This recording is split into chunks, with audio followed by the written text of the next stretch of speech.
దానికోసమే ఇవాళ మీ అందరిని ఇక్కడికి రమ్మని ఆహ్వానించడం జరిగింది. వచ్చి ఈ కార్యక్రమాన్ని కవర్ చేస్తున్నందుకు మరొకసారి ధన్యవాదాలు తెలియజేసుకుంటూనే ఇక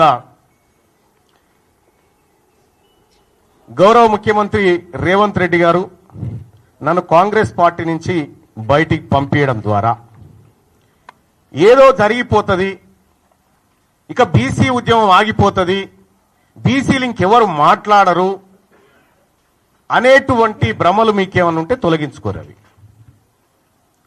వెనకటి బీసీలం కాదు, మేమంతా ఆధునీకరించబడి ఆలోచన మెరుగుపరుచుకొని వచ్చిన మలిదశ బీసీ ఉద్యమకారులం మేమంతా ఇప్పుడు పుట్టుకొచ్చిన వాళ్ళం.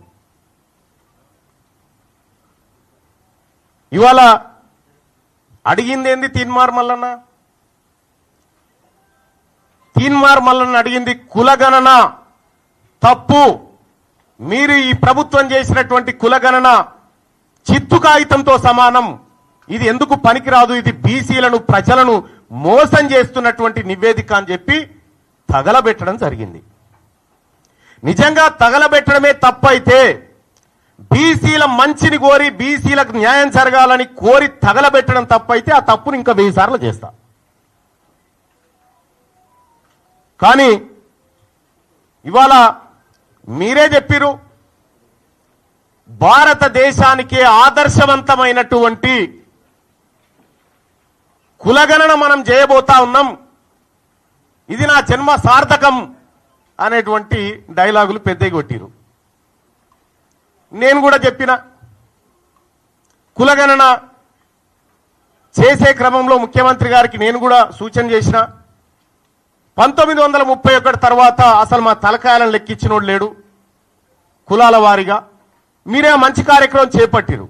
మీరు చేపట్టే కార్యక్రమం దేశానికి ఆదర్శంగా ఉండాలి, రాహుల్ గాంధీ గారు తల ఎత్తుకొని మాట్లాడే విధంగా ఉండాలి, దీని ఒక పండుగ వాతావరణంలో చేయాలనేటువంటి మాట చెప్పడం జరిగింది.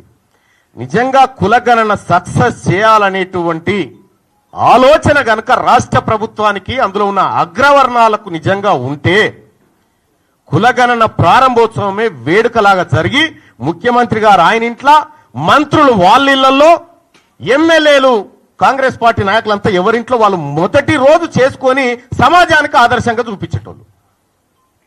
గతంలో 2014లో కేసీఆర్ గారు సర్వే చేసినప్పుడు దుబాయ్, బొంబాయి ఎక్కడున్నాడు గురుకొచ్చిండు, అంత పకడ్బందీ ప్రచారం చేసిరు. కానీ ఇవాళ తూతూ మంత్రంగా సమగ్ర కుటుంబ సర్వే అయిపోయే టైంకి, పీరియడ్ ఎండ్ ఏది మొన్న చేసిన సర్వే అయిపోయే టైంకి ముఖ్యమంత్రి గారు పిలుచుకొని ఏదో తూతూ మంత్రంగా ఇచ్చినట్టు చేసిండు. ముఖ్యమంత్రి గారికే గంత నిర్లక్ష్యం ఉన్న తర్వాత మంత్రులకు నిర్లక్ష్యం ఉండదా? కింద క్యాడర్కు నిర్లక్ష్యం ఉండదా? పోనీ చేసిండ్రేదో మీరే చెప్తిరి ఆదర్శవంతమైన సర్వే ఎప్పుడైతే 100% చేసి 100% లెక్కల్లో పక్కాగా ఎవరి వాటా ఏందో తేల్చి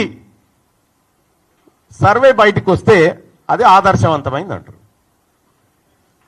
మీరు చేసినటువంటి సర్వే ఆదర్శవంతమైన సర్వే కాదు, అది అగ్రవర్ణాలను ఎక్కువ చూపించి అనగారిన వర్గాలను తొక్కి పెట్టడానికి మీరు ఉపయోగించుకున్నటువంటి సర్వే. ఈ సర్వేను బీసీ సమాజం ఎట్టి పరిస్థితుల్లో యాక్సెప్ట్ చేయడానికి సిద్ధంగా లేదు. నేను సర్వే రిపోర్ట్ తప్పు అని కాలబెట్టిన తర్వాత అట్లా కాలబెట్టడం తప్పు అని చెప్పి షోకాజ్ నోటీస్ సస్పెన్షన్ చేసినావు. ఒకవేళ నాదే తప్పైతే నువ్వు మళ్ళీ సర్వే ఎందుకు చేసినావు? మరి తీన్మార్ మల్లన్న చేసిందే తప్పైతే మళ్ళీ సర్వే చేయాల్సినటువంటి అవసరం ఎందుకు ఏర్పడ్డది? ఇక్కడ సర్వేలో కూడా క్లియర్గా ఫస్ట్ ఏం చెప్పినాం మనం, 3,54,000 ఇండ్లు ఇంకా సర్వే చేయలే, 16 లక్షల మందిని చేయాల్సి ఉంది అనేటువంటి మాట చెప్పినాం. వాళ్ళు ఎందుకు చేయలేదంటే అయిష్టంగా ఉన్నారు అనే మాట చెప్పినాం. అయిష్టంగా ఉన్నోని దగ్గరికి మళ్ళీ మన ఎమ్యూనరేటర్ను పంపన్నా, లేకపోతే అయిష్టంగా ఉన్నోడే మళ్ళీ మన దగ్గర రావన్నా? నేను ఒకటి అడగదలుచుకున్నా, ఇక్కడ 3,54,000 ఇండ్లను మనం ఇంకా సర్వేలో పాల్గొనలేదని చెప్పినాం, 16 లక్షల మంది అని చెప్పినాం. ఈ 16 లక్షల మంది అన్న సంగతి మీకు ఎట్లా తెలిసింది?